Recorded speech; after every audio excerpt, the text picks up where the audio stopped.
Kami bersyukur kepadamu Tuhan. Kalau saat ini kami boleh berada di hadirat Allah. Sebab tidak ada yang lebih indah selain berada di hadirat Allah. Masalah boleh ada, tantangan ada. Tetapi ketika kami berada di hadirat-Mu, kami dipenuhi dengan sukacita dan damai sejahtera. Sebab damai sejahtera Allah melampaui segala akal. Oh Tuhan, sampaikanlah kehendak-Mu, isi hati-Mu kepada setiap kami. Agar dalam menjalani hidup ini kami sungguh-sungguh berharap, bergantung sepenuhnya kepada pribadi-Mu. Kiranya pujian penyembahan kami menjadi dupa yang harum di hadapan hadirat Allah. Saatnya Engkau berbicara. Urapi hamba-Mu, bibir lidah hamba-Mu yang penuh dengan kenajisan ini. Sucikan oleh kuasa darah-Mu. Dan setiap kami paham, memahami firman yang kami dengar. Dan kepada setiap kami yang hadir di sini, Roh Kudus memampukan kami untuk menghidupi, melakukannya dalam hidup kami. Kami sambut firman-Mu dengan penuh ucapan syukur dan sukacita dalam nama Tuhan Yesus Kristus. Amin. Tuhan memberkati, silakan duduk Bapak Ibu yang terkasih. Puji Tuhan, salam sejahtera buat kita sekalian Bapak Ibu yang terkasih. Merupakan satu kesempatan yang sangat mahal, sangat berharga. Kalau saya dan saudara masih diberi anugerah untuk ada saat ini. Firman Tuhan hari ini saudara, saya beri judul bahaya iman tanpa kehausan akan Tuhan.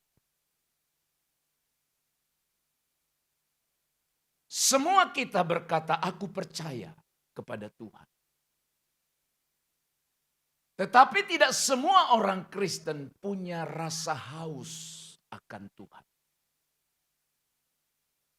Tidak semua orang Kristen merindukan kedekatan, relasi dengan Tuhan. Itu sebabnya saudara-saudara,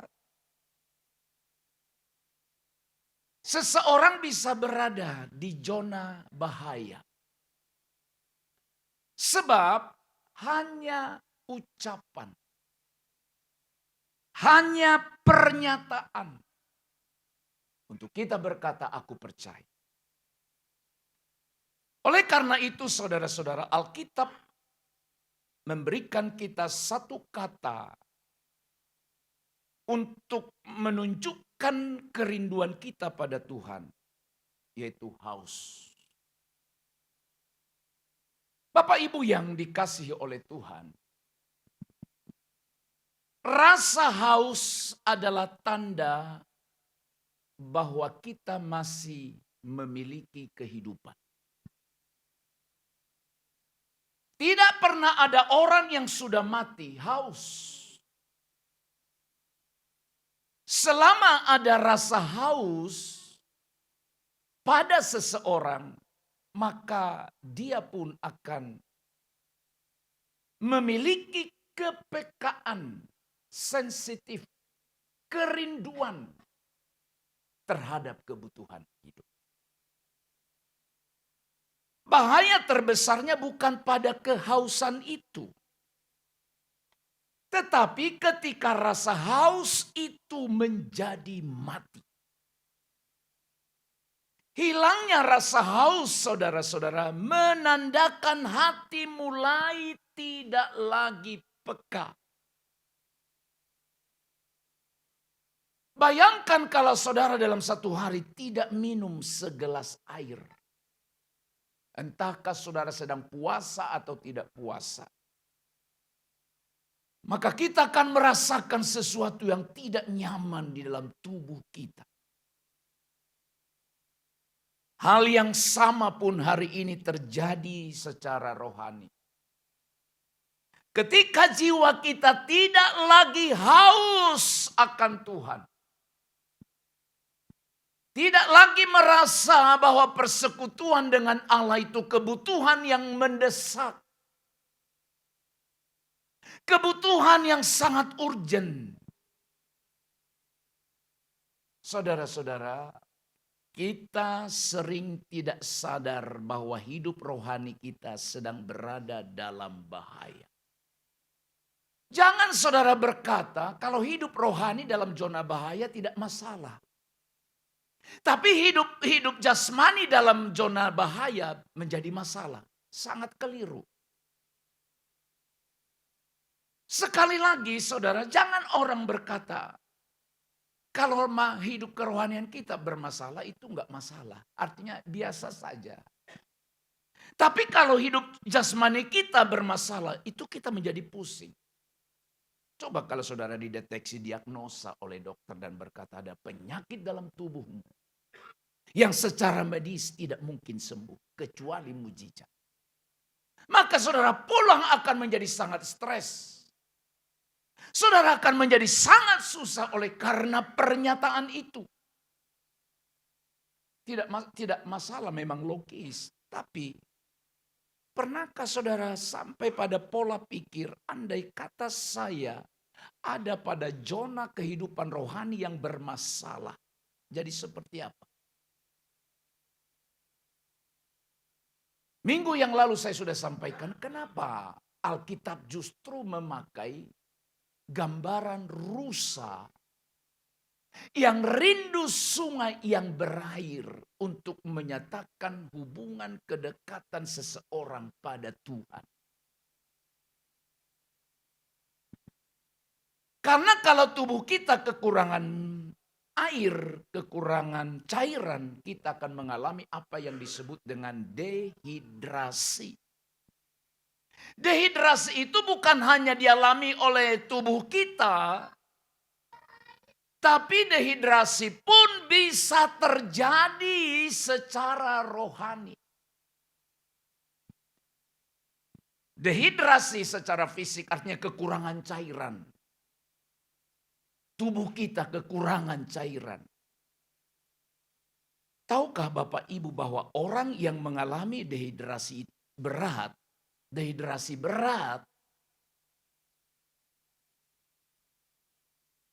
kadang justru kehilangan rasa haus. Jadi tidak haus dia. Oke ya Bapak Ibu ya. Seseorang yang mengalami penyakit dehidrasi, maka rasa haus pada dirinya bisa nggak ada. Dan itu bukan berarti tanda sehat. Kalau saudara bekerja keras sepanjang hari, panas, fisik secara badani lelah, tapi tidak haus. Itu pertanda saudara sedang ada dalam bahaya. Ada dalam kondisi yang sangat gawat. Jadi jangan bangga, aku nggak haus-haus loh sekarang. Mau kerja, mau panas, mau keringatan, aku nggak pernah haus. Jangan bangga cerita ini. Dehidrasi rohani pun saudara-saudara bisa dialami oleh semua orang. Dehidrasi rohani itu misalnya seseorang masih beriman. Masih menyatakan murid, anak Tuhan. Masih ke gereja, masih beribadah, masih melayani. Tetapi tidak ada lagi rasa haus akan Tuhan. Ternyata saudara, ini bukan cerita yang dibuat-buat. Di dalam Alkitab pernah ditemukan satu jemaat yang seperti ini, di mana Tuhan Allah Yesus Kristus memberikan satu pernyataan yang sangat mengerikan. Dalam kitab Wahyu pasal yang ketiga ayat 14 sampai 22 di sana dikisahkan satu jemaat dari 7 jemaat yang ada di Asia Kecil. namanya Laodikia. Tuhan Yesus pernah menegur jemaat ini yang kelihatannya saudara, jemaat ini baik-baik saja dari luar. Sekali lagi baik-baik saja dari luar. Dan dikatakan jemaat itu tidak sedang jatuh dalam dosa besar. Tidak sedang jatuh dalam dosa besar. Tapi Yesus berkata begini, aku akan memuntahkan engkau dari mulutku. Ayat 16. Jadi karena engkau suam-suam kuku dan tidak dingin atau panas, aku akan memuntahkan engkau dari mulutku. Artinya engkau tidak berguna lagi bagiku. Mengapa saudara? Karena mereka suam-suam kuku. Mari kita lihat keadaan jemaat di Laodikia ini sebagai salah satu contoh pembelajaran bagi kita bahwa iman tanpa kehausan akan Allah itu berbahaya. Kebenaran yang pertama, saudara.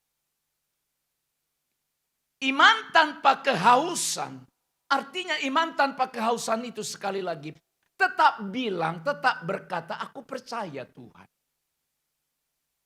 Tapi malas bersekutu. Tidak ada kerinduan di hatinya untuk jumpa bersekutu lebih dekat dengan Allah. Tidak ada. Ibadah sekedar, nyanyi sekedar, doa sekedar, baca firman sekedar, semua sekedar. Itu namanya iman tanpa kehausan. Bahayanya adalah melahirkan rasa puas, melahirkan rasa cukup yang palsu, yang menipu. Ini yang Yesus katakan kepada jemaat di Laodikia dalam ayat 17. Lihat baik. Karena engkau berkata, siapa yang berkata? Mereka, jemaat itu. Aku kaya, wow. Aku telah memperkayakan diriku dan aku tidak kekurangan apa-apa, luar biasa. Dan karena engkau tidak tahu bahwa engkau melarat, malang, miskin, buta, dan telanjang. Sampai di sini saya ajak saudara berpikir mengenai ayat ini. Ada kontradiksi di sini antara pernyataan atau sudut pandang jemaat itu dan sudut pandang Tuhan. Coba lihat. Menurut mereka, menurut jemaat itu mereka kaya. Tidak kekurangan apa-apa. Menurut dia. Tetapi Yesus bilang, sesungguhnya engkau melarat. Malang, miskin, buta, dan telanjang. Tahukah saudara kenapa begitu? Tadi disebut engkau suam kuku. Bukan tidak percaya, tetapnya percaya. Tetapnya beribadah, tetapnya melayani. Tapi mereka merasa cukup tanpa Tuhan. Ini masalahnya. Merasa puas tanpa Tuhan. Makanya saudara, saya harap saudara tidak ada orang yang berkomitmen. Bukan berkomitmen. Yang punya pernyataan begini, tolong bertobat. Jangan pernah bilang, tidak ibadah juga biasa aja. Doa juga, tidak berdoa juga biasa aja. Tidak melayani juga biasa. Hati-hati, jangan-jangan engkau sedang mengalami dehidrasi rohani. Sama seperti orang mengalami dehidrasi secara fisik, lama-lama rasa hausnya tidak ada. Tapi jangan pikir, jangan berkata kalau tidak ada rasa hausnya dia baik. Dia sedang ada dalam bahaya. Saudara-saudara, orang yang merasa cukup tanpa Tuhan adalah dia merasa hidup kok baik-baik saja. Segala sesuatu berjalan lancar. Usaha jalan. Gak ada doa, gak ada ibadah. Jalan aja 1 minggu ini. Kalau saudara jualan berkata malah naik penjualan kita. Nggak ada doa, nggak ada ibadah. Sekali lagi, merasa cukup tanpa Tuhan. Ekonomi kuat, berkecukupan secara materi. Dan jemaat Laodikia juga seperti itu. Pelayanan berjalan aktif dalam kegiatan gereja. Tapi sebenarnya orang ini tidak perlu Tuhan dalam hidupnya. Tidak merasa butuh. Ini bahaya terbesar. Kehilangan kesadaran akan kebutuhan pada Tuhan. Jadi begini Bapak, Bu, adik-adikku, remaja, pemuda, anak-anakku di sini. Kalau engkau bilang, kalau aku tidak ibadah, ada yang kurang. Ada perasaan saya hilang. Seperti ada sesuatu yang tidak nyaman dalam diriku. Engkau masih sehat. Tapi kalau sebaliknya, dehidrasi rohani. Kehilangan selera, kehilangan hasrat akan hadirat Tuhan. Makanya saudara-saudaraku sekalian, ketika engkau melangkah ke rumah Tuhan, ibadah seperti ini, sungguh-sungguhlah engkau dekatkan dirimu pada Tuhan. Sungguh-sungguh. Nyanyi sungguh-sungguh. Jangan hanya sebagai lip service, hanya keluar dari bibir, dari mulut, hati kita tertuju pada Tuhan. Orang yang terbiasa minum air manis atau teh manis, ini alur cerita atau cerita ya.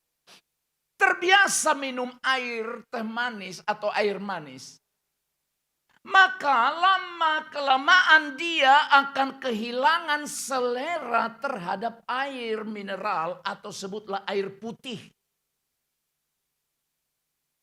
Padahal kita tahu tubuh kita memerlukan atau kebutuhan yang paling diperlukan oleh tubuh kita bukan teh manis, tapi air mineral.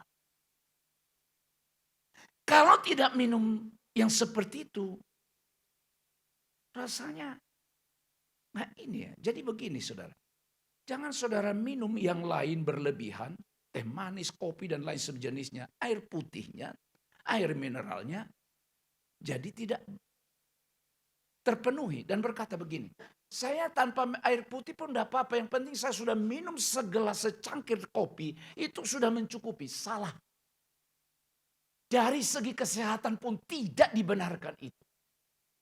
Saudaraku, ketika hati kita juga kenyang secara rohani oleh kesibukan, oleh hiburan, sampai larut pagi, engkau tidak ngantuk, hanya mencari hiburan di media sosial. Tapi engkau tidak punya hasrat untuk Tuhan. Hasratmu untuk Tuhan perlahan-lahan memudar. Lalu engkau berkata, terlalu berlebihan. Tunggu aja tanggal mainnya. Bukan menakut-nakuti saya. Ini kebenaran. Dan saya pun bilang sama diri saya, jangan kau lebih terpikat kepada yang lain yang menyenangkan dunia ini daripada Tuhan. Karena semua itu akan lenyap. Tapi suatu saat yang tidak akan lenyap adalah ketika kita berhadapan dengan Tuhan, pencipta langit dan bumi. Kehilangan selera. Maka hari ini coba tanyakan pada dirimu. Tanya pada dirimu dan jawab. Apakah doa yang kita naikkan itu sebuah kebutuhan akan Tuhan atau kebiasaan? Apa jawabnya? Hatimu yang menjawab. Kebutuhan akan Tuhan atau kebiasaan?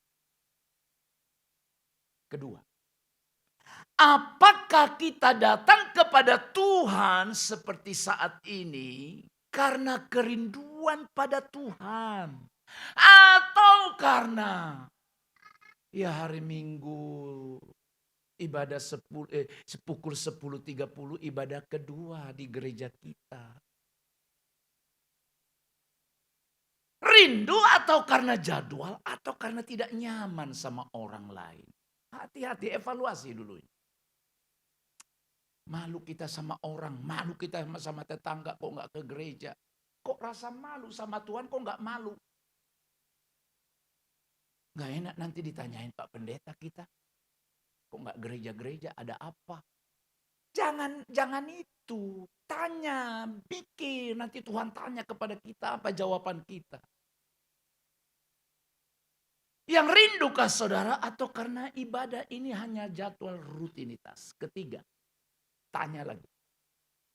Apakah kita, saudara dan saya masih suka berkata atau sering mengatakan ini kepada Tuhan?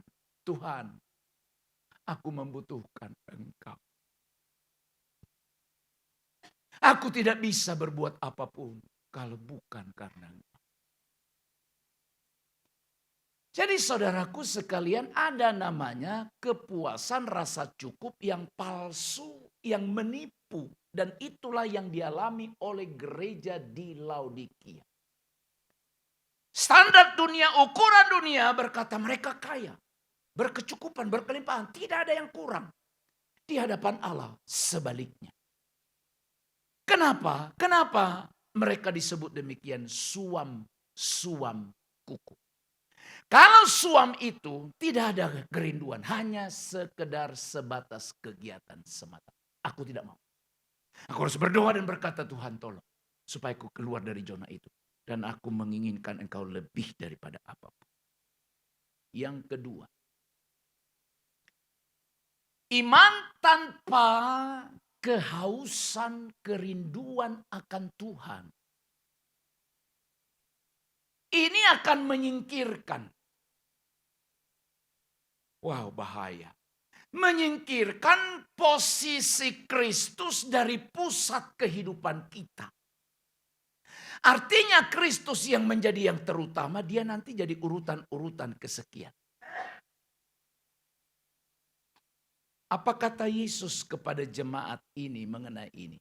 Ayat 20. Lihat aku berdiri di muka pintu dan mengetuk. Jika ada orang yang mendengar suaraku dan membuka pintu, aku akan masuk. Menemui dia. Perhatikan baik ya. Dan makan bersama dia. Dan ia bersama aku. Apakah Yesus pengemis? Sampai dia harus ngetuk-ngetuk pintu. Nah, coba sebentar saudara renungkan baik. Apa atau kenapa Yesus ngomong ini kepada mereka? Kenapa Yesus berkata ayat ini kepada gereja atau jemaat Laodikia itu? Kenapa? Sampai dia bilang, lihat aku berdiri di muka pintu. Mengetuk. Jika ada orang yang mendengar suaraku, dia buka pintu. Dan kalau dia buka pintu, aku masuk. Ngapain? Makan bersama dia. Makan itu bicara fellowship, hubungan yang terbaik.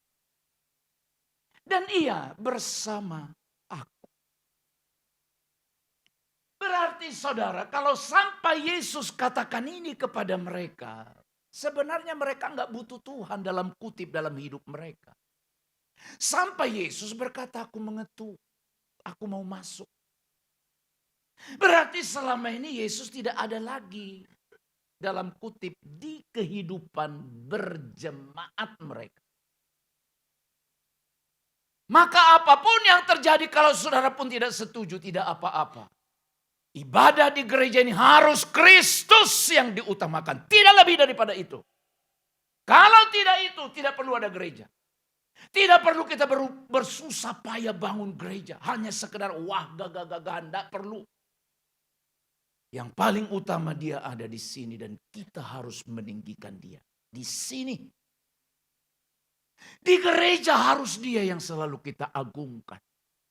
Maka saudara, ketika engkau menyanyi menyembah, fokus engkau pada Tuhan. Hubungkan hatimu dan rohmu pada Dia. Iman tanpa kehausan, saudaraku, adalah iman yang kehilangan kerinduan. Oke ya? Hilang kerinduan akan persekutuan dengan Kristus. Hilang. Hilang. Ini hilang. Maka dalam konteks ini, maksudnya dalam konteks Wahyu pasal 3 yang kita baca mengenai jemaat di Laodikia ini, saudara. Mereka sebenarnya tidak menyangkal Kristus secara terang-terangan. Tidak menyangkal. Mereka tidak bilang, kami nggak percaya Yesus. Tetapnya bilang percaya. Tapi secara praktisnya, Kristus digeser dari pusat hidupnya. Bukan Kristus lagi pusat. Bukan Christ Center. Bukan Kristus lagi pusatnya. Kristus itu entah yang keberapa. Maka saudara, mari kita sungguh-sungguh menghadirkan, meminta Tuhan Kristuslah menjadi pusat dalam hidup, dalam rumah tangga, dan juga dalam gereja kita. Jangan digeser. Kalau digeser berarti dia tidak lagi memimpin dari dalam. Tapi hanya diakui dari luar. Makanya dia bilang, aku berdiri di muka pintu. Berarti udah di luar rumah dia. Halo? Sudah di luar rumah, bukan di dalam.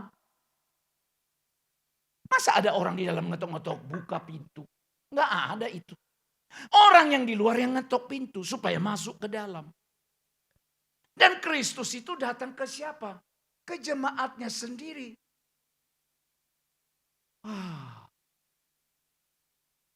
Yohanes pasal yang pertama, saudara. Ini sindiran Tuhan yang paling memilukan juga. Yohanes pasal yang pertama, dalam ayat yang ke-11, sekali lagi Yohanes 1 ayat 11, bilang begini, saya baca. Ia datang kepada miliknya, ianya Yesus. Tetapi orang-orang miliknya itu tidak menerimanya. Coba bayangkan saudara. Yesus datang kepada miliknya tapi mereka tidak menerimanya. Apakah ada di antara saudara yang merasa bahwa engkau bukan milik Tuhan? Atau saudara yakin gak saudara milik Tuhan? Itu persoalannya. Saya baca Mazmur 100 ayat 3. Mazmur 100 ayat 3 bilang begini. Ketahuilah, ketahui. Jangan tidak tahu bahwa Tuhanlah Allah. Dialah yang menjadikan kita dan milik dialah kita. Amin. Dan milik dialah kita. Umatnya dan kawanan domba gembalaannya. Tetapi Yohanes pasal 1 ayat 11 berkata, dia datang ke miliknya itu, tapi miliknya itu tidak menerimanya. Maka Yesus bilang, aku berdiri di muka pintu, kok saya seperti pengemis. Berarti itu mau hendak mengingatkan kita. Ada orang yang tetap bilang Yesus Tuhannya, tapi Yesus tidak ada dalam hidupnya. Yesus tidak ada di dalam hatinya. Atau kalaupun masih ada, tapi Yesus tidak punya andil sedikit pun dalam hidupnya. Tidak punya andil. Ego kita yang terus mendominasi. Tidak pernah tanya Tuhan.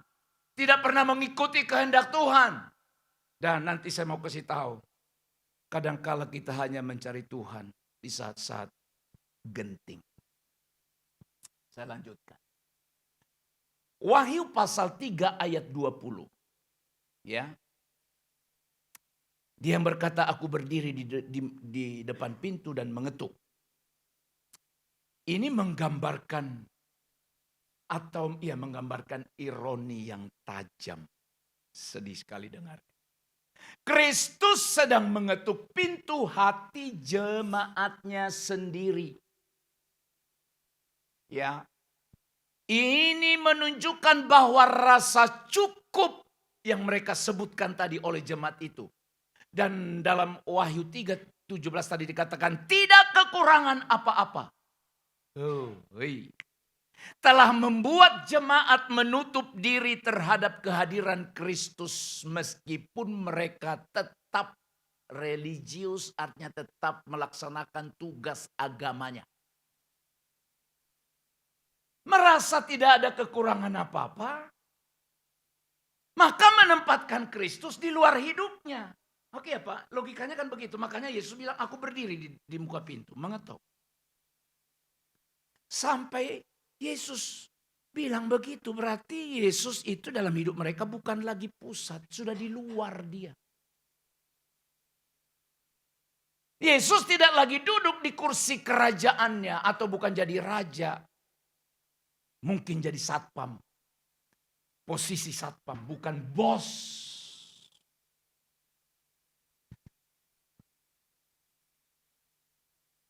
Hari ini saudara, biarkan Kristus atau Kristus itu harus kembali ke pusat kehidupan kita, bukan di pinggir kehidupan kita.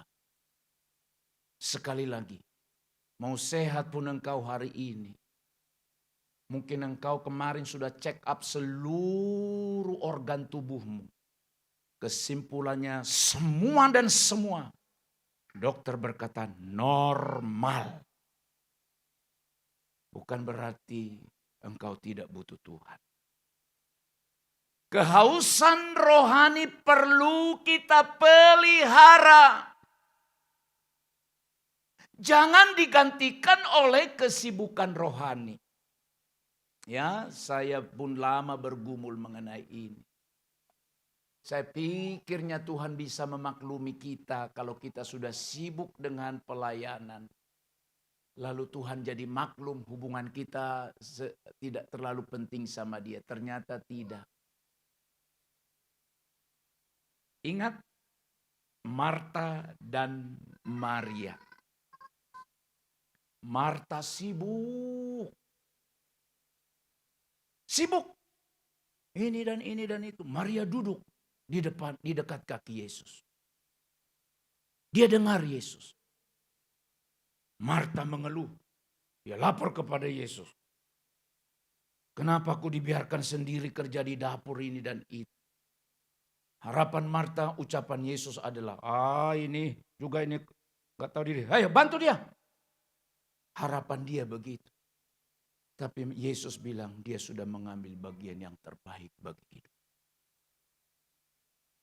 Ya, kesibukan kita, rajin ke gereja, melayani, tidak boleh itu, tidak menggantikan hubungan kita dengan Allah. Iman yang hidup.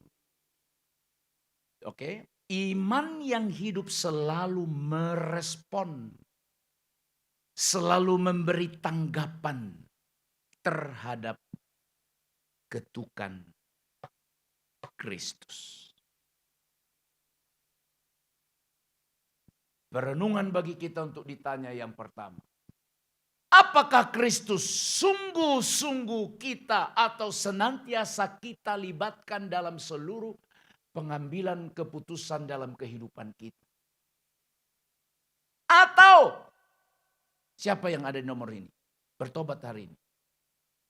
Hanya mengundang Yesus saat butuh pertolongan atau saat tak berdaya. Jemaat Laodikia, kami baik-baik, tak kekurangan apa. Makanya mereka lupakan Kristus. Dan Yesus berkata, aku berdiri di depan pintu, mengetuk. Apakah ibadah kita hanya perjumpaan atau masih perjumpaan dengan Kristus? Karena relasi, karena kerinduan. Bukan rutinitas. Maka kalau hanya rutinitas, maka engkau ibadah dengan tidak ibadah sama. Itu namanya rutinitas. Sama, nggak ada rasa apa-apa. Tapi kalau ingin jumpa dengan Kristus sang kekasih jiwa kita, wah. Apapun kita hadapi, yang penting kita jumpa dengan Dia kekasih jiwa kita. Apapun. Ingatlah dulu hubunganmu pertama dengan suamimu, dengan istrimu. Waktu engkau masih di mabuk asmara. Dan engkau gadis-gadis pemuda yang sedang mabuk asmara hari ini. Ingin jumpa. Hujan, engkau berkata, tidak masalah. Panas, tidak masalah. Yang penting jumpa. Gelap, jumpa. Yang penting jumpa. Sepeda motor atau mobil rusak, naik angkot pun jadi. Jangankan naik angkot, jalan kaki pun aku siap. Kenapa? Aku ingin jumpa. Dengan Tuhan bagaimana? Ayo jawab. Hanya sekedar minta pertolongan saat butuh engkau tak berdaya lagi. Saya lama-lama mikir, oh Tuhan, kalau di saat butuh-butuh saja, di saat-saat butuh aja saya datang padamu, malu sekali saya. Haleluya. Terakhir ketiga. Iman tanpa kehausan membuat hati kita tumpul, kebal terhadap teguran Tuhan. Mau Tuhan bisik, gak ngaruh. Tuhan ketuk, gak ngaruh, gak mau dengar. Karena udah kebal. Dipanggil, tak mau merespon. Nah, saya mau ajak saudara berpikir kenapa Yesus bilang ayat ini kepada mereka. Siapa ku kasihi, kepada jemaat ini dia sebut itu. Ia ku tegur dan ku hajar. Disiplin. Sebab itu bersungguh-sungguhlah dan bertobatlah. Nah, ketika engkau dengar atau mendapat teguran dari Tuhan, engkau merespon atau tidak? Kalau tidak merespon, itu tanda kita tidak ada rasa haus pada Tuhan. Iman yang kehilangan kehausan akan Tuhan mudah berubah menjadi iman yang puas. Puas diri dan tidak butuh siapapun. Tidak butuh bantuan intervensi siapapun.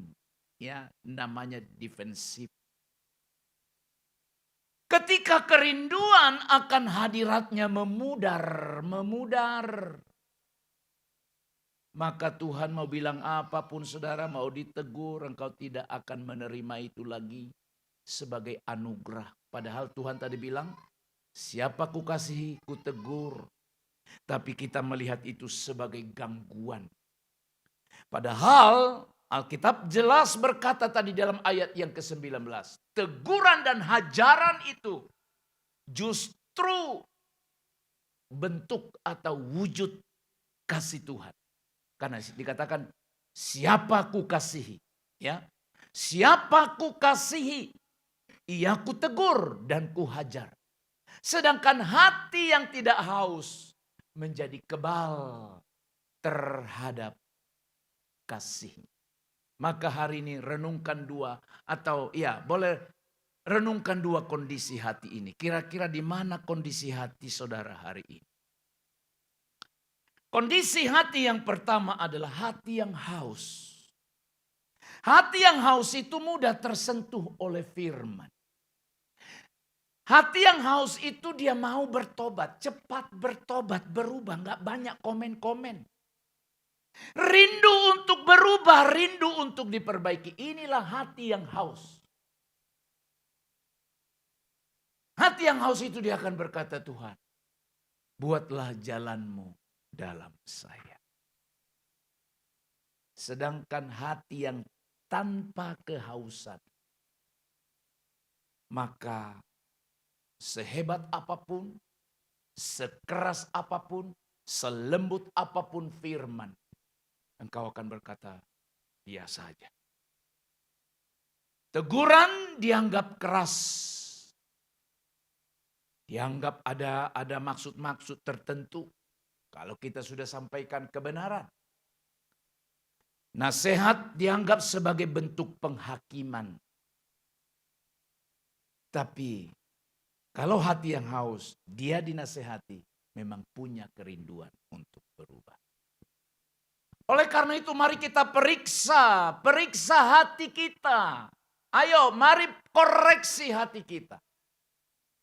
Dengan cara apa? Menjawab pertanyaan ini. 1. Apakah firman Tuhan masih berbicara dan menegur hati kita? Ataukah hati kita atau kita hanya mendengar tanpa membiarkan diri diubah? Jadi engkau datang ke gereja dengar khotbah begini, ya dianggap khotbah itu pelengkap ibadah, pelengkap. Memang harus ada khotbah kalau ibadah. Soal direspon atau tidak, enggak masalah. Ada orang merasa begitu. Di awal pura-pura manggut-manggut. Lama-lama tidur. Saya kan tahu wajah-wajah itu. Paham sekali saya membaca wajah yang kelihatannya manggut-manggut begini. Dilihatin saya. Tapi saya tahu ini enggak ke saya pikirannya ini. Maksudnya bukan ke firman yang kusampaikan. Karena itu nanti lambat-lambat dia tidur. Makanya bilang kalau jangan duduk lagi kita di depan. Duduklah kita paling belakang. Kedua, periksa hati kita. Apakah kita segera bertobat atau memilih keras kepala saat Tuhan menegur kita? Masih adakah kerendahan hati dalam doamu untuk berkata? Ini kerendahan hati. Kalau tidak rendah hati dia tidak mau bilang itu. Tuhan, ampunilah. Yang rendah hati itu selalu merasa dirinya banyak kekurangan, banyak kesalahan di hadapan Allah. Dan pengakuan itu menuntun dia untuk minta pengampunan Tuhan. Jadi saudara, waspadai 3 bahaya iman tanpa kehausan ini. Ya. Merasa cukup, tapi rasa cukup yang berbahaya. Karena membuat kita berhenti mencari Tuhan. Hati-hati ini, bahaya ini. Bahaya ini, bahaya. Maka pemazmur bilang, jangan kau iri hati ketika kau melihat orang fasik diberkati. Jadi jangan bandingkan begini ya, dengar Pak, Bu, dengar ini. Jangan bandingkan begini. Itu juga keluarga Kristen juga dia.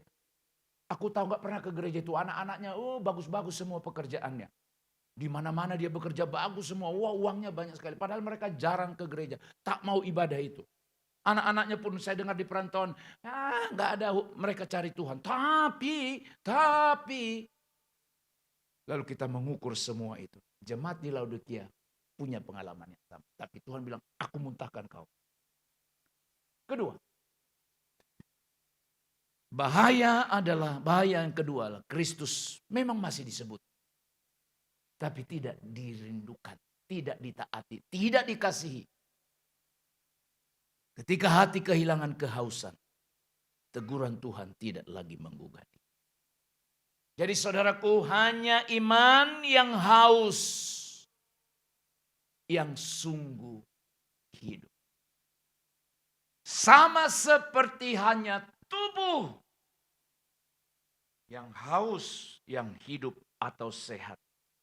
Kalau tidak ada lagi rasa haus, tubuh kita sedang sakit. Oleh karena itu saudara, ketika iman kehilangan kehausan, artinya tidak ada kerinduan sama sekali lagi. Kita sedang terjebak dalam rasa cukup yang menipu seperti Laodikia. Kristus tersingkir dari pusat kehidupan dan hati menjadi kebal terhadap teguran Tuhan. Maka Tuhan dalam kasih-Nya berkata dalam Yohanes pasal 7 ayat 37. Siapa yang haus, baiklah ia datang kepadaku dan minum. Sebab hanya iman yang hauslah, sekali lagi, yang sungguh-sungguh hidup. Oleh karena itu, pilihan ada di tanganmu. Tapi saya ajak engkau dalam kasih Kristus hari ini. Hari ini Tuhan tidak mencari iman yang sibuk. Tapi Dia cari hati yang haus. Iman yang haus. Dan jika kita rindu dipulihkan, datanglah kepada Yesus. Dia sedang berdiri, mengetuk. Kalau engkau dengar, bukalah pintu itu. Silakan masuk. Dan Tuhan Yesus berkata, aku makan bersama dengan Dia.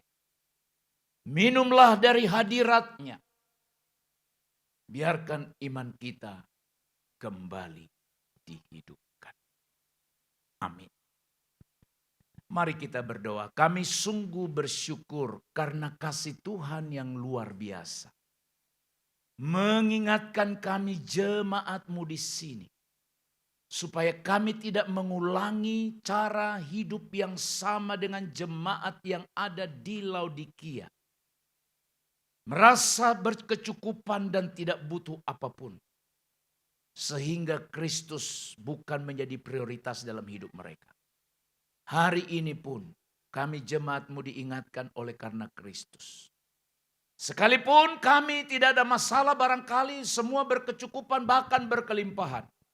Biar setiap kami berkata, Kristus tetap yang terutama. Meteraikan firman ini bagi hidup kami. Biar setiap kami yang punya telinga boleh mendengar dan berubah. Karena Tuhan menegur kami sebagai bukti kasih-Mu bagi kami. Dalam nama Tuhan Yesus kami mengucap syukur dan berdoa. Amin.